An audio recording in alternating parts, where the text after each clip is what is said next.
Bonjour et bienvenue sur Charging Station pour un nouveau premier trajet, mes premiers kilomètres ou dizaines de kilomètres. Ce sera quelques dizaines aujourd'hui au volant des voitures que j'essaie ensuite pendant une semaine pour vous proposer à la fin de la semaine le grand essai électrisant avec tous les détails techniques et puis mes impressions après une semaine au volant. Celle qui nous occupe aujourd'hui, eh bien c'est une voiture que j'ai tenté d'essayer il y a quelques mois maintenant, rendez-vous manqué, problème de compatibilité, de version, de software, etc. Bon, c'était un petit peu compliqué, mais ça y est, aujourd'hui, c'est la bonne. C'est le modèle le plus ancien de chez Zeekr. Alors, chez Zeekr, je vous ai déjà proposé l'essai de la Zeekr X, très jolie voiture, du Zeekr 7X et sa recharge accélérée grâce à la technologie 800 volts. Et puis aujourd'hui, donc, c'est la Zeekr 001. On va s'intéresser à l'extérieur, à l'intérieur de cette voiture et puis on prendra la route, direction donc ma première destination à son volant. Vous vivez avec moi le premier trajet de la Zeekr 001. Premier trajet avec Coyote, à vos côtés sur la route pour votre premier trajet et tous les autres. Et avant de s'intéresser à elle, eh bien on va regarder les quelques voitures qui se trouvent juste ici à côté, du côté de chez Zeekr Brussels, là où je récupère les clés de cette voiture et notamment cette Zeekr X. Alors moi j'avais essayé une version blanche, c'était du côté des Pays-Bas que j'avais été la chercher, au sud d'Amsterdam. Ici c'est une grise et je la trouve particulièrement jolie. Dites-moi ce que vous en pensez dans les commentaires. Franchement j'avais eu un petit coup de cœur pour cette Zeekr X et là je la revois, ça fait un petit temps que je ne l'avais pas vue et franchement ça fait plaisir. J'aime bien le style Zeekr dans le design, notamment regardez ici, ce logo ici qui est éclairé. Je trouve ça vraiment très très sympa. Donc voilà ce que ça donne pour ce modèle Zeekr X. Et puis on a le SUV familial également, ça c'est la Zeekr 7X. Et on en a quelques exemplaires ici. On a du noir ici, on a du vert, on a du gris également. Un SUV que je trouve très très réussi. Et puis récemment au salon de l'auto de Bruxelles a été présentée la Berline 7 GT qu'on aura l'occasion d'essayer sur Charging Station cette année encore. Ce sera aux alentours de l'été. Bon, allez, on retourne voir notre Zeekr 001 que voici.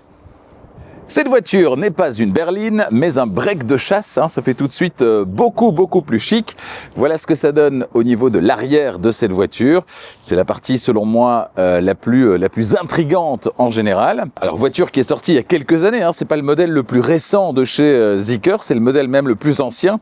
D'ailleurs, on est toujours sur une technologie 400 volts. Ce qui ne veut pas dire que cette voiture n'a pas des atouts qu'on va découvrir dans ce premier trajet et certainement dans le grand essai, notamment la présentation intérieure, mais ça c'est un peu commun à tous les modèles de Zeekr. Je trouve que chez Zeekr, en matière de présentation intérieure, on a quelque chose de très très qualitatif. C'est très cosy, très premium, et donc on a vraiment le sentiment d'en avoir pour son argent, et ça fait plaisir. On a ici de très belles jantes également. À l'avant, au niveau des phares, on a ces deux griffes ici. Le logo de Zeekr que je trouve assez réussi, c'est vraiment sympa. Et puis on a des phares matriciels sur cette voiture. Et voilà l'allure de 3/4 avant. Et si je remonte un petit peu sur le côté, voilà ce que ça donne. Dites-moi ce que vous en pensez dans les commentaires. Est-ce que vous la trouvez jolie? En tout cas, originale, elle l'est. Selon moi, elle ne ressemble pas vraiment à un autre modèle, pas au premier regard en tout cas. Dites-moi ce que vous en pensez, vous aussi. Juste en dessous de la marque ici, l'ouverture du coffre électrique. Alors, on a une petite tablette ici. On a également les commandes ici pour baisser la banquette arrière qui est fractionnable 60-40, vous le voyez. Et ici, vous le voyez, on a une suspension pneumatique sur cette voiture et donc possibilité de faire varier la hauteur de caisse. Et si on va en dessous du plancher, qu'est-ce qu'on a? Eh bien, un grand sous-coffre qui va permettre, entre autres, de ranger quelques accessoires et également le ou les câbles de recharge. On a un frunk dans cette voiture également, on détaillera ça dans le grand essai, un frunk qui n'est pas bien grand mais qui peut toujours servir. Donc c'est parti, je prends place à l'arrière. Est-ce qu'il y a de la place? Oui, il y a de la place, beaucoup de place même, à regarder au niveau des genoux, ça passe sans problème, au niveau de la tête aussi, les pieds je peux les glisser en dessous du siège avant, donc là il y a un petit peu moins de place mais bon ça passe. On a les petites poches aumônières ici, un plancher qui est parfaitement plat, ce grand accoudoir central, regardez ça, avec possibilité électriquement d'incliner le dossier. Ça c'est très très chic. Par contre le piano black ici, ça l'est un petit peu moins. Encore un emplacement ici pour quelques rangements. Et si je veux des prises USB, eh bien il y en a ici. Une USB-C à gauche qui délivre 60 watts. Vous allez pouvoir donc brancher un ordinateur portable par exemple et une USB-A à droite. Petit coup d'œil du côté de l'avant. Voilà ce que ça donne depuis les places arrière avec pas mal d'inserts cuivrés. Alors on aime ou on n'aime pas. Ça donne une petite touche originale à cet intérieur. Et pour le coup, on a finalement assez peu de piano black. On va s'en rendre compte dans un instant. À part sur le volant, évidemment, toujours cette satanée habitude de mettre du piano black là où on met précisément les doigts. Allez, on file à l'avant et je vous fais découvrir le tableau de bord de cette Zeekr 001, non sans avoir d'abord levé les yeux au ciel et découvert ce grand toit vitré. Voilà ce que ça donne de plus près. On remarque au passage qu'on a un ensemble audio Yamaha dans cette voiture. Voilà ce que ça donne au niveau de la planche de bord, de l'écran d'infodivertissement. Quelques commandes qui sont directement accessibles avec des petites touches sensitives ici, notamment possibilité d'ouvrir la boîte à gants sans passer par le grand écran, c'est pas mal. Idem pour le coffre d'ailleurs, le désembuage à l'avant, à l'arrière ou bien également les feux de détresse. Le petit sélecteur de sens de marche ici, le réglage du volume ici également, voilà. Et puis ce volant, je vous le disais, avec du piano black ici et là, ça c'est vraiment dommage. Du piano black qu'on n'a plus d'ailleurs sur les versions plus récentes, les voitures plus récentes, notamment le SUV 7X. Il n'y a pas de piano black, on a des vraies touches à la place des touches avec retour haptique. Donc ça c'est très très bien. Et puis l'écran instrument derrière le volant, avec toujours ces inserts cuivrés notamment ici. Je ne sais pas si j'aime ou si j'aime pas en fait. Ça lui donne une petite touche originale et franchement en ça c'est vraiment agréable. En tout cas, ce qui est intéressant, c'est de constater qu'on est une fois de plus. Je le disais, on est chez Zeekr, il y a une attention particulière qui est portée au fait d'avoir un intérieur qui est très cosy. Et regardez, on a cette suédine ici sur tout le ciel de toit. On a ces parties moussées ici avec surpiqûre, c'est très joli. On a ces différentes matières en fait. On a ici également de la suédine. On a ce matériau ici. On a une belle intégration des enceintes. Donc franchement, on se sent choyé dans cette voiture. Et après tout, c'est un peu une deuxième maison pour certaines personnes. Et donc, c'est assez agréable de se sentir chouchouté comme ça. Voilà, c'est parti pour ce premier trajet à bord de cette Zeekr 001. Tous les réglages sont effectués. Juste modifier l'inclinaison du siège. Et la voiture me propose d'enregistrer les réglages. Ça, c'est très bien. Voilà, réglage enregistré. Alors, j'ai connecté mon téléphone. On a Apple CarPlay, Android Auto sans fil, évidemment, dans cette voiture. J'ai remis les totaliseurs partiels à 0. Histoire de pouvoir vous donner à la fin de la semaine dans le grand essai, ma moyenne de consommation la plus précise possible au terme d'une semaine au volant et donc de plusieurs centaines de kilomètres parcourus. Bien. Et puis alors ici au-dessus, le raccourci direct pour récupérer Apple CarPlay et donc j'ai 41 km pour ce premier trajet. Voilà, c'est la distance à parcourir. 41 km avec ce petit sélecteur de sens de marche que j'envoie sur D et c'est parti. Alors on est sur une version haut de gamme de cette Zeekr 001. Je vous détaillerai tout ça dans le grand essai. Suspension pneumatique, on l'a dit. Et j'ai déjà une petite alerte de survitesse qui m'indique 10 km/h, alerte, alors que c'est limité ici à 50 km/h. Et comme toutes les voitures, voilà, ça bip, comme toutes les voitures qui pensent savoir quelle est la vitesse maximale autorisée, qui lisent les panneaux, malheureusement, elles se trompent. Ça, c'est un petit peu dommage, c'est un peu les limites du système. Et donc, je m'en vais désactiver tout ça. Alors, est-ce que c'est possible facilement ? Je pense bien que oui. On va revenir à l'écran par défaut et je pense qu'on a un menu qui vient du haut, voilà, avec alerte excès de vitesse qu'on désactive. Alors ici à basse vitesse, automatiquement la caméra 360 se met en marche avec une vue, voilà, 360 degrés 3D, qui n'est pas très très utile, c'est rarement utile. Ici c'est plus utile, la fameuse bird view, la vue de haut, donc ça c'est sympa. Alors ça c'est intéressant parce que c'est pas le cas partout. Quand on a Apple CarPlay qui est affiché et qu'on appelle le menu qui vient du haut, il vient. Il ne faut pas d'abord revenir sur l'écran par défaut pour appeler le menu qui vient du haut. Alors là, on monte sur l'autoroute. Ça accélère franchement bien, évidemment. Au niveau du bruit, c'est plus bruyant que la Volvo que je viens de quitter qui était particulièrement silencieuse.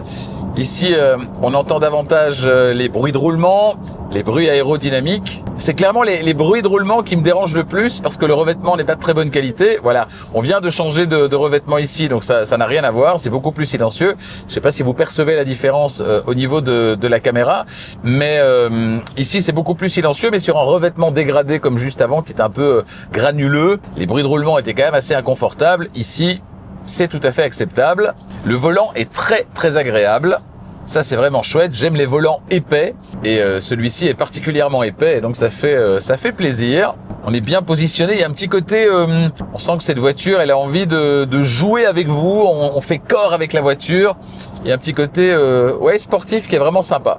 Alors jusqu'à présent, à part les bips de survitesse, j'ai pas eu d'autres remontrances. Pourtant, je me tourne vers vous régulièrement, mais a priori, je serai pas trop ennuyé. Alors l'autoroute, endroit idéal pour tester la conduite assistée, évidemment. Et pour lancer la conduite assistée, je pense que c'est sur le volant ici. Et là, on peut appuyer. Ah oui, ça c'est pour le régulateur de distance. Ok. On va se mettre sur une distance courte par rapport au véhicule qui précède. Donc, je n'ai plus rien à faire si ce n'est profiter. Premier ralentissement. La voiture ralentit avec pas mal de douceur. Donc ça, c'est très bien. Le centrage sur la voie de circulation semble précis. Et alors, je pose les mains sur le volant et directement, l'alerte « Tenez le volant » disparaît. Donc, on a bien un volant capacitif. Ça veut dire, pas qu'on doit lâcher le volant, évidemment, mais ça veut dire qu'avec les mains posées sur le volant, sans appliquer de force au niveau du volant, la voiture ne vous rappelle pas à l'ordre sans cesse. C'est un peu la condition sine qua non, finalement, pour pouvoir utiliser confortablement une voiture avec la conduite assistée, c'est d'avoir une voiture qui a un volant capacitif, c'est-à-dire une voiture qui vous laisse réellement profiter du fait qu'elle gère le centrage sur la voie de circulation. Et ici, je la sens particulièrement solide sur sa voie de circulation. Elle n'a pas tendance à faire du ping-pong entre les lignes. Donc ça, c'est vraiment bien. Et en même temps, hop, voilà, je mets le clignotant, je veux déboîter. Elle me rend la main directement. Donc elle est en même temps solide sur sa voie de circulation et en même temps, elle me donne la main quand je la réclame. Donc ça, c'est très bien. Dès la sortie de l'autoroute, je vais désactiver la conduite assistée. Voilà. Je dois quand même mettre le pied sur le frein ici, à la fin de la bretelle de sortie. Par contre, ça vire bien à plat. Ça, c'est très agréable. Suspension pilotée, évidemment. Au niveau de la récupération d'énergie, et je le sens très très fort ici, parce que je suis à basse vitesse, donc j'ai pas mal l'occasion de lever le pied de l'accélérateur. Et en fait, on a une petite latence, un petit temps d'attente avant que la voiture ne récupère l'énergie et donc ne commence à sensiblement ralentir. Ce qui est pas mal parce que ça donne une conduite qui est plus naturelle finalement, et je sais que certains reprochent à certaines voitures qui récupèrent l'énergie de le faire de manière trop brutale. Donc ici c'est pas vraiment le cas, mais par contre du coup on a moins ce feeling immédiat. Moi je préfère avoir quelque chose de plus immédiat quand je lève le pied, d'avoir le ralentissement qui est plus direct. Ça permet, je trouve, un meilleur feeling, une meilleure sensation au niveau de la pédale et de cette conduite à une pédale. Ici du coup il y a pas mal de cas où malheureusement on va lever le pied un petit peu trop tard, et comme il y aura cette latence et que ça va seulement commencer à ralentir après, on n'aura malheureusement pas d'autre choix que de mettre le pied sur le frein. Je vais essayer de vous la faire sentir. Donc là, j'ai le pied sur l'accélérateur, je lève le pied, et là ça commence à ralentir, vous voyez, et là ça ralentit franchement.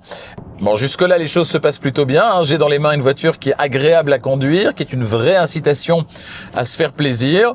Ah, c'est la première fois que j'ai une petite alerte de distraction. J'en ai pas eu jusque-là. C'est la première fois et je viens de regarder l'écran d'infodivertissement, ceci expliquant peut-être cela, pour pouvoir constater qu'en fait au niveau du freinage régénératif, on était bien sur élevé conduite à une pédale. Je l'ai mis là sur standard et j'aimerais savoir si on a quand même une récupération qui est efficace ou si on est sur de la pure roue libre comme c'était le cas dans la Volvo la semaine dernière. Donc là je vais lever le pied, je lève le pied et oui, elle ralentit quand même. Elle ralentit quand même, mais je pense de manière moins appuyée que quand on est en freinage régénératif élevé, ce qui semble assez logique. Là, je me relance, je lève le pied, et là, ça ralentit davantage. Donc, standard ou élevé, c'est moyen ou élevé en matière de récupération d'énergie, donc de ralentissement quand on lève le pied de l'accélérateur, avec ou sans one pedal. Ici, le one pedal est activé. On a l'auto hold qui est activé aussi, qui maintient la voiture en place à l'arrêt, même si on lève le pied du frein. Donc ça, c'est très très bien. Et il y a juste cette petite latence, effectivement, qui est un petit peu dommage. Oui, ici encore, la route est un petit peu plus granuleuse et directement, on a davantage de bruit de roulement. On est, j'imagine, aussi sur des grandes jantes, des pneus assez minces. Ça n'aide pas, c'est sûr. Voilà, directement, on change de revêtement et l'ambiance est radicalement différente. Me voici presque arrivé à la fin de ce premier trajet. Merci de l'avoir effectué en ma compagnie. Alors, qu'est-ce que vous en pensez de cette voiture qui est très singulière? Je dirais qu'elle a sa propre personnalité. Elle ressemble finalement à aucune autre, tant à l'extérieur qu'à l'intérieur, au niveau de son fonctionnement, etc. C'est assez premium au niveau du ressenti, donc c'est assez agréable. Les points positifs, la ligne, je la trouve plutôt réussie, même si la voiture a quelques années déjà maintenant, puisque c'était le premier modèle, je vous le rappelle, de Zeekr. Je trouve qu'elle elle a une vraie personnalité à l'extérieur et à l'intérieur aussi. D'ailleurs, c'est assez sympa. L'intérieur, c'est très très cosy, c'est très premium, c'est très valorisant. Donc on sent qu'on en a pour son argent et ça c'est vraiment très agréable. On a un volant qui est épais, on a des beaux matériaux, c'est assez ergonomique en termes d'usage à vivre au quotidien. Donc tout ça est très très positif. Planificateur d'itinéraire, on l'a vu. Alors oui, on est sur une technologie 400 volts, donc on n'aura pas les temps de recharge les plus courts. Ça, c'est peut-être le bémol technologique lié au fait que cette voiture est pas toute récente, mais pour le reste, c'est super lisible, c'est super agréable. Franchement, on s'y sent bien dans cette voiture. Et puis surtout, en termes de sensation de conduite, on est dans une voiture qui vous invite à la conduire. On n'est pas sur une voiture qui est juste un mode de transport, un moyen d'aller d'un point A à un point B. On est vraiment dans une voiture qui est une vraie invitation à prendre le volant et à conduire avec un grand C. Et ça, c'est vraiment très agréable. C'est une sensation qui est vraiment très agréable et qui est faite de plein de choses en fait. La présentation intérieure, le volant épais, la position de conduite. On est bien maintenu dans les sièges également, de très beaux sièges. Donc tout ça ensemble fait qu'on a envie de conduire cette voiture, ce qui est plutôt très très positif évidemment. Au niveau des bémols, qu'est-ce que je pourrais dire? La petite latence au niveau de la mise en route de la récupération d'énergie, je trouve ça un petit peu dommage. Alors on s'y fait, hein, on se fait à tout, mais je trouve ça un petit peu dommage que ce soit pas plus direct. L'usage de piano black, notamment ici sur le volant, c'est un peu dommage également, même si on l'a dit que sur des modèles plus récents comme le 7X, ça a disparu. En tout cas, on a des vraies touches, c'est pas des panneaux sensitifs comme ici avec retour haptique. Voilà pour ce premier aperçu. Ça me donne envie de continuer à la conduire pendant une semaine parce que la première impression générale, au-delà des petits bémols, elle est quand même très positive. Vous verrez donc dans quelques jours dans le grand essai de cette voiture, ce qu'il en est au terme d'une semaine à son volant. Bref, ne manquez pas ça, ce sera donc la prochaine vidéo publiée sur Charging Station. Si vous n'êtes pas encore abonné, faites-le maintenant et n'oubliez pas d'activer la clochette des notifications pour être prévenu dès qu'une nouvelle vidéo électrisante, en l'occurrence le grand essai de cette voiture, est disponible. N'hésitez pas à partager cette vidéo également, hein, ça aide à faire grandir la chaîne, c'est toujours sympa. Et puis mettez un petit pouce si vous l'avez apprécié. Merci de votre fidélité et à bientôt.